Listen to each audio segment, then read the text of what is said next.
Yeah, let's talk a bit about PDM versus PLM, and I think we should start with a very basic discussion and start with maybe definitions.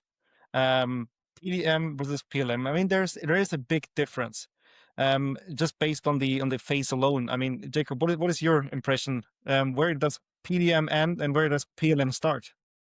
Sure. It's a great question. It's a common question, and I think different people might have different answers to this. But from my experience, PDM is basically the practice of storing data, as some sort of a vault mechanism.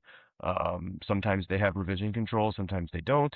It's really more about a place for you to store a certain type of data in a certain way, not necessarily the controls and the life cycle around how to control and change that data over time and how to have metrics and everything else around that data. So I think at a very high core level, that's the big differentiator.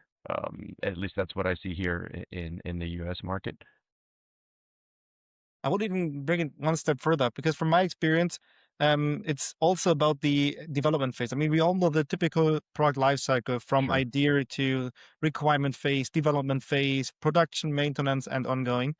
And I mean, PDM usually is located in one single phase, in the engineering phase. So development. And I think that's where the origin was and has always been, and it manages product data.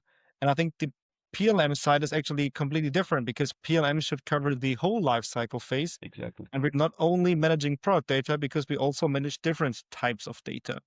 I think that's one of the biggest misunderstandings out there, because people always tend to talk about, hey, we have a PLM solution, but in reality, they only have a PDM solution.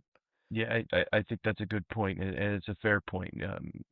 PDM again, storing the data in a place, and that being just the core functionality of that doesn't take into account the life cycle like you had mentioned. So there's not really different stages of that item or model. If you're talking about a model or a drawing, if you're talking about a drawing, there's different stages of that item's life cycle, and PDM really just focuses on storing it, not necessarily controlling what phase it's in its life.